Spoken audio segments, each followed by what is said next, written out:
আজকে আমরা লাভ ক্ষতির আমরা কোন টাইপের অঙ্ক করব সেটা একবার আমরা দেখে নিই। ঠিক আছে, মানে কোশ্চেনে আমাদের ক্রয় মূল্য আর বিক্রয় মূল্য দুটোই দেওয়া থাকবে, তারপর লাভ বা ক্ষতির পার্সেন্ট চাইবে। ঠিক আছে, তাহলে ক্রয় মূল্য বিক্রয় মূল্য দুটোই দেওয়া থাকবে, ভ্যালু, লাভ বা ক্ষতির পার্সেন্ট আমাদের কাছে চাইবে। ঠিক আছে, তো দেখি এবার অঙ্কটা ভালো করে। এবং ক্ষতির অঙ্ক করবো। ঠিক আছে, সহজ অঙ্ক দিয়ে শুরু করি। তো করার আগে আমরা লাভ বা ক্ষতি কিভাবে বের করতে হয় সেটা আগে ফর্মুলাটা জেনে নিই। ঠিক আছে, সবসময় মনে রাখবে লাভ বা ক্ষতির পার্সেন্টেজটা কিসের উপর বের করতে হয়। কিছু যদি বলা না থাকে, যেমন কিছু, এই অঙ্কটা কিন্তু বলা নেই, জাস্ট বলেছে ক্ষতির শতকরা হার কত। এখানে কিন্তু বলা নেই ক্রয় মূল্যের উপর ক্ষতির শতকরা হার কত বা বিক্রয় মূল্যের উপর ক্ষতির শতকরা হার কত। কিছু যদি বলা না থাকে তবে সবসময় আমরা লাভ বা ক্ষতির পার্সেন্টেজ কার উপর বের করব? ক্রয় মূল্যের উপর। এটা মাথায় মনে রাখতে লাগবে। ঠিক আছে, আর উপরে কি হবে? তাহলে হয় লাভ হবে, না হলে আর ক্ষতি, যে কোনো একটা হবে। এবার পার্সেন্টেজ বের করছি, অবশ্যই 100 কত মানে ইনটু 100 আমাদের করতেই হবে। আর যদি কোশ্চেনে বলে দেয় যে বিক্রয় মূল্যের উপর বের করো, তাহলে তোমাকে নিচে ক্রয় মূল্যের জায়গায় বিক্রয় মূল্য লিখতে হবে, এটুকু মাথায় রাখতে লাগবে। ঠিক আছে, তো এই অঙ্কটা আমরা করে ফেলি। ক্ষতির শতকরা হার কত? তাহলে ক্ষতির শতকরা হার আমাদের অ্যান্সার কি হয়ে যাবে? কিছু বলা নেই, ক্রয় মূল্য নিচে দিতে হবে। ক্রয় মূল্য কত আছে আমাদের? এই তো ক্রয় মূল্য, একটি দ্রব্যের ক্রয় মূল্য ৮৫০০ টাকা এবং বিক্রয় মূল্য ৮০০০ টাকা। তবে ক্ষতি শতকরা হার কত? ক্রয় মূল্য কত আছে আমাদের? ৮৫০০। ক্ষতি কত হবে? ৮৫০০তে বিক্রি করা হলো ৮০০০ টাকা, তার মানে 500 টাকা কম দামে বিক্রি করা হলো। ৮৫০০ কিনলাম, ৮০০০-এ বিক্রি করে দিলাম, তাহলে এখানে কত? 500 টাকা ক্ষতিতে বিক্রি করলাম। ক্রয় মূল্য নিচে, ক্রয় মূল্যকে শর্টে আমরা সিপি বলবো, এটা হচ্ছে আমাদের ক্রয় মূল্য। ক্রয় মূল্য লিখে দিয়েছি। এবার উপরে কি লিখলাম? ক্ষতি ইনটু আমার কি লিখতে লাগবে? 100। ব্যাস হয়ে গেল। শূন্য শূন্য কাটা, 5 দিয়ে যদি কাটি 5 17 85, তাহলে 17 দিয়ে তো আর 100 কাটা যাবে না, তাহলে ভাগ করতে লাগবে। 5 17 85, হাতে রইবে 15।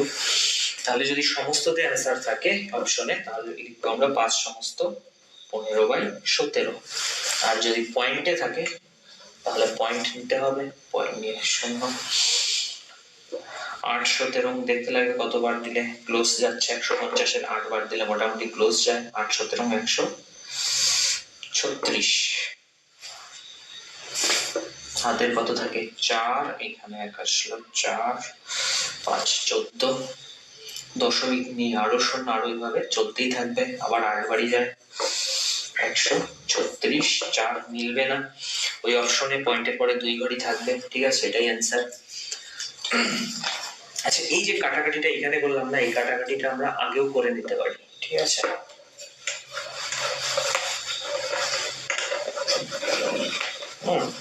আগে বলতে আমাদের যে ক্রয় মূল্য মানে সিপি, আর কি আছে? বিক্রয় মূল্যকে আমরা সেলিং প্রাইস বলি, ইংলিশে কি বলি?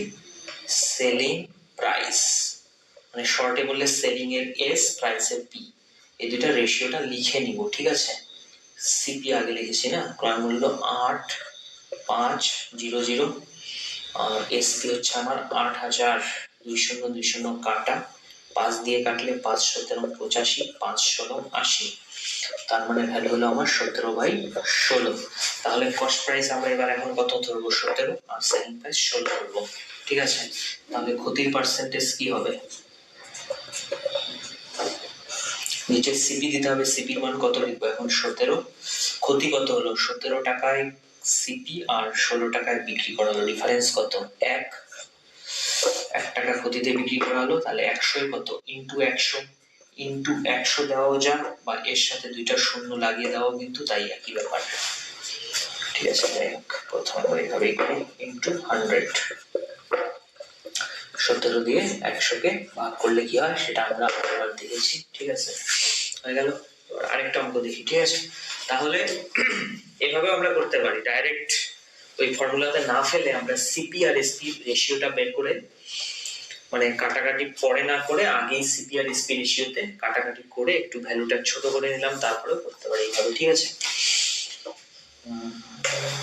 আরেকটা অঙ্ক দেখি আমরা।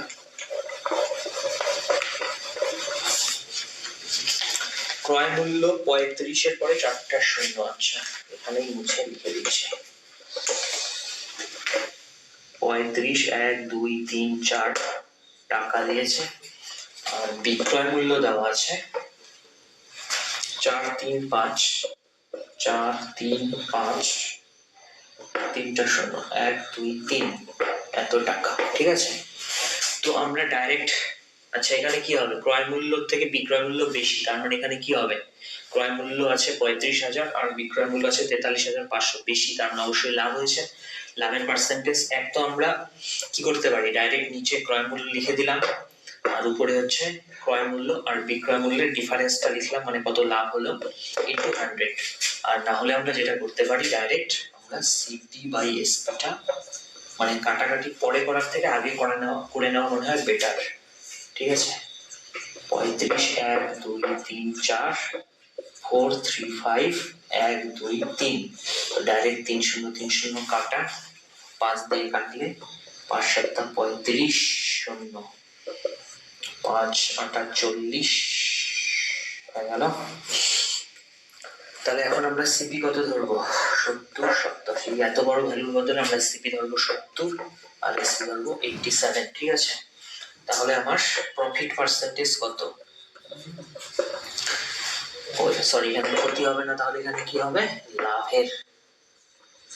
লাভের শতকরা হার কত হবে, প্রফিট পার্সেন্টেজ কত হবে, নিচে কি লিখতে লাগে, আচ্ছা ফর্মুলা একবার লিখি, কস্ট প্রাইস সবসময় নিচে, উপরে প্রফিট হলে প্রফিট, লস হলে লস ইনটু 100। সিপি কত আমাদের, সিপি ভ্যালু আমরা 70 নিব, প্রফিট কত হলো 70 থেকে 87 বিক্রি করা হলো, ডিফারেন্স কত 70 80 17 টাকা বেশিতে বিক্রি করা হলো। পরে মনে করি 17তে বিক্রি করা হলো, তাহলে 100 কত হবে ইনটু 100, 0 0 কাটা, তাহলে আমাকে কি করতে হবে, 7 দিয়ে 170 কে ভাগ করতে হবে, ঠিক আছে? 7 2 14 হাতে রইল 3 30, 4 7 28 37 30, 2 মোট কথা পয়েন্ট নিয়ে 20 আসবে, মোট কথা করতে হবে।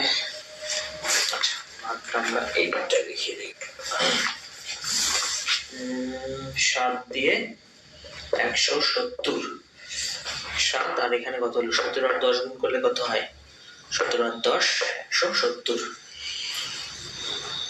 7 2 14 হাতে 33, 4 7 28 37 30, 2 দশমিক নিয়ে 20, 7 2 14 6 দশমিক আছে 60, 7 8 56, 4 আর করতে লাগবে না, ঠিক আছে? ওই অপশনে যেটা 24.28, মোট কথা পয়েন্টের পরে 2 ঘর মিলে হয়ে যায়, ঠিক আছে? তাহলে এবার আমরা আরেকটা প্যাটার্নে চলে যাব, ঠিক আছে?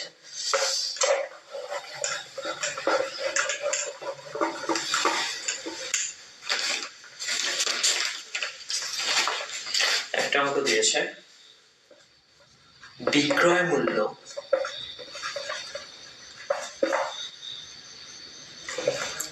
এবং ক্রয় মূল্যের অনুপাত 7:11 হলে ক্ষতির শতকরা হার কত বা পার্সেন্ট কত, ঠিক আছে? আগের অঙ্কটায় যেরকম আমরা রেশিওটা বের করে নিয়েছিলাম, ঠিক আছে, এই অঙ্কটায় দেখো বিক্রয় মূল্য আর ক্রয় মূল্যের অনুপাত অলরেডি দেওয়া আছে, কিন্তু আমরা বের করেছিলাম ক্রয় মূল্য আর বিক্রয় মূল্যের অনুপাত, এখানে বিক্রয় মূল্য আগে ক্রয় মূল্য পরে, থাক কোনো অসুবিধা নেই, ঠিক আছে? আমরা ডাইরেক্ট ক্ষতিতেই চলে যাই, ক্ষতির রেশিও বের করাই আছে আমাদের, এই তো অনুপাত 7:11, কিন্তু এখানে বিক্রয় মূল্য আগে আছে, তার মানে আচ্ছা এবার লিখিয়ে নিই কি আছে, বিক্রয় মূল্য আর ক্রয় মূল্যের অনুপাত। বিক্রয় মূল্য মানে শর্টে আমরা কি লিখি এসপি, ক্রয় মূল্য মানে সিপি। আচ্ছা বাই করে লিখি, হ্যাঁ বিক্রয় মূল্য আগে আছে, বিক্রয় মূল্য আগে লিখলাম, ক্রয় মূল্য পরে আছে পরে লিখলাম। এসপি বাই সিপি কত আছে, 7/11। ঠিক আছে, কস্ট প্রাইস মানে ক্রয় মূল্য এখানে বেশি, দেখো 11, আর এসপি মানে সেলিং প্রাইস এখানে কম, তাহলে কি হবে, ক্রয় মূল্যের থেকে বিক্রয় মূল্যই কম, তার মানে এখানে অবশ্যই ক্ষতি হবে। তাহলে ক্ষতির পার্সেন্ট আমরা কেমন করে বের করব, ক্ষতির পার্সেন্ট হয়ে যাবে, নিচে কি লিখতে লাগে, সিপি ফর্মুলা লিখিয়ে নিই একবার। সিপি এখানে ক্ষতি হচ্ছে, ক্ষতি ইনটু 100, সিপি কত আমাদের, সিপি হচ্ছে আমাদের 11, লস কত হলো, 11 সাথে ডিফারেন্স কত, পার্থক্য 4, 11 থেকে 4 7 দিলে কত হয় 4, তাহলে 100 কত, এটা হচ্ছে আমাদের ক্ষতির পার্সেন্টেজ।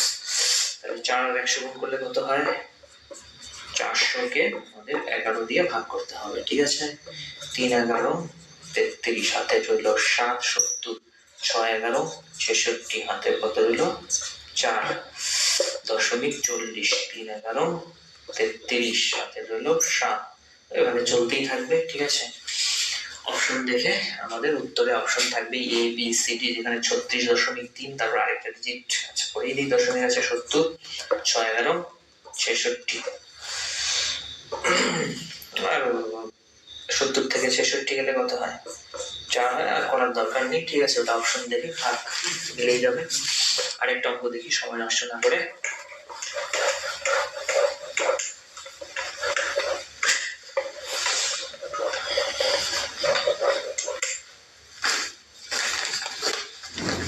ক্রয় মূল্য আর বিক্রয় মূল্যের অনুপাত 20 আর 25 দিয়ে দিয়েছে। হ্যাঁ, ক্রয় মূল্য ও বিক্রয় মূল্যের, ক্রয় মূল্য মানে শর্টে আমরা লিখবো কি সিপি, আর বিক্রয় মূল্য মানে আমরা লিখবো এসপি। হ্যাঁ, বিক্রয় মূল্যের অনুপাত 20:25। তাহলে এবার ক্রয় মূল্য আগে আছে, ক্রয় মূল্যের ভ্যালু কত 20 আর বিক্রয় মূল্যের ভ্যালু কত 25, তাহলে এখানে কি হবে, অবশ্যই লাভ হবে, কারণ বিক্রয় মূল্য বেশি আছে। তাহলে বলেছে লাভের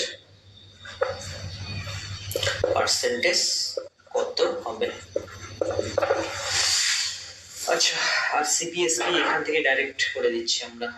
নিচে কি দিতে লাগবে, সিপি, সিপি ক্রয় মূল্য মানে প্রথমে আছে, তাহলে এখানে ভ্যালু প্রথমে কোনটা আছে 20, তাহলে সিপি লিখলাম।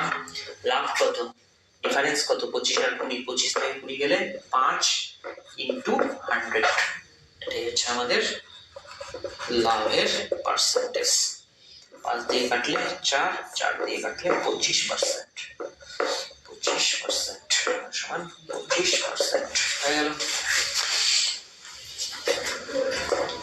আরেকটা দেখি আমরা,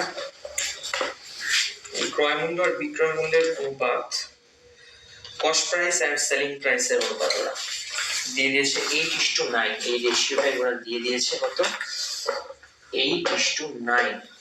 ঠিক আছে, এখানেও ক্রয় মূল্য আর বিক্রয় মূল্য আগে আছে, তার মানে ক্রয় মূল্যের ভ্যালু 8, বিক্রয় মূল্য পরে আসে, তার মানে বিক্রয় মূল্যের ভ্যালু 9।